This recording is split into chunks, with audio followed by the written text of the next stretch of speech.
हाँ बिल्कुल। तो हमारे पास क्या बेटा, हमारे पास जो बात रही डीएनए की, अगर डीएनए में कोई कमी आ जाए, डीएनए में कमी आने का मतलब जैसे द्विकुंडलीकरण नहीं बन पा रहा है, प्रतिलिपिकरण नहीं हो पा रहा है, तो उसके लिए हमारे पास एक टेक्नोलॉजी है जो कि जैव प्रौद्योगिकी का, सुन लो, जैव प्रौद्योगिकी, ठीक है बेटा, बायोटेक्नोलॉजी का एक हिस्सा है। एक बार बंद कर दे, बंद कर दे, बहुत है, बस 2 कैमरे बहुत, बंद कर दे, बंद कर दे, इसका मत कर बेटा गौरव। हमारे पास क्या बेटा, डीएनए द्विकुंडलीकरण के लिए हमारे पास एक टेक्नोलॉजी होती है जिसे बोलते हैं जीनी अभियांत्रिकी, यानी कि जिसे बोलते हैं जेनेटिक इंजीनियरिंग। जेनेटिक इंजीनियरिंग में हमारे पास होता क्या है, जो डीएनए है उसमें जो डीएनए का भाग है उसको हटा करके, ठीक है ना, ऑपरेशन के माध्यम से उसे हटा करके उसकी जगह एक अच्छा आर्टिफिशियल, यानी कि जिसमें, यानी कि एक ऐसा डीएनए वहां पर फिट किया जाता है जिसे हम पुनर्योगज डीएनए या फिर पुनर्संयोजित डीएनए कह देते हैं, वो ऐसा फिट किया जाता है जिससे कि द्विकुंडलीकरण अच्छे से हो पाए, तेजी से हो पाए। समझ में आई बात? जिसे ये टेक्नोलॉजी है, ये टेक्नोलॉजी आपसे पूछी जाती है भैया, ए भाई बनाना सर का बंद कर दे, ठीक है ना, ये टेक्नोलॉजी हमारे से पूछी जाती है भैया। इस टेक्नोलॉजी का नाम है जीनी अभियांत्रिकी, यानी कि जेनेटिक इंजीनियरिंग। एक सेकंड ना सबसे बात ठीक है भैया, टेक्नोलॉजी यहाँ पर आती है नंबर 1 पर जीनी अभियांत्रिकी, और दूसरा हमारे पास कौन से होते हैं सुकेन भाई, ठीक है ना, एक जीनी अभियांत्रिकी, एक अनुवांशिक अभियांत्रिकी होती है, ठीक है भैया। दो यहाँ पर जो है चीजें आती हैं, इनमें से जेनेटिक इंजीनियरिंग मोस्ट इंपोर्टेंट है भैया।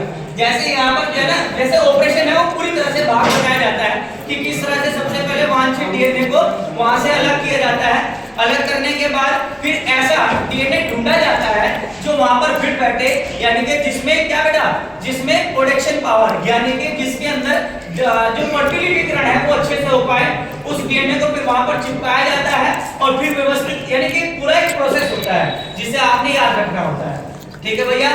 और डीएनए में हमारे पास जो भाई ने बताया था, बेटा क्या नाम था, हमारे पास जो डीएनए श्रृंखला होती है उसमें 3 चीजें बातें होती है बेटा, यानी कि डीएनए को बनाने के लिए 3 चीजों का होना जरूरी है। डीएनए श्रृंखला को हेलिक्स बनाने के लिए, हेलिक्स बनाने के लिए नंबर 1 पेंटोज शर्करा जो मोस्ट इंपोर्टेंट रोल प्ले करती है। पेंटोज शर्करा के बाद हमारे पास नाइट्रोजनी क्षारक जो second most important role play करती है, और तीसरा हमारे पास फास्फेट अम्ल, ठीक है भैया, फास्फेट समूह जो third most important role play करता है। तीनों ही मिलाकर के हमारे पास एक कुंडली बनाते हैं बेटा, जिसे हम डीएनए की हेलिक्स बोलते हैं, ठीक है भैया।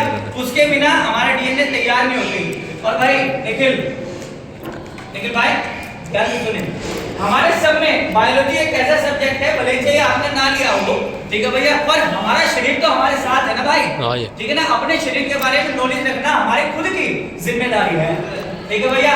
तो जो मैं भाई को बात बता था, नाइट्रोजनी क्षारक जो है बेटा, जिसमें प्यूरिन और pyrimidine, ठीक है ना, कितनी तरह के, 2 तरह के, प्यूरिन और pyrimidine, ठीक है ना, 2 तरह के नाइट्रोजनी क्षारक पाए जाते हैं, जिसमें एडेनिन, गुआनिन, थायमिन, साइटोसिन और यूरेसिल।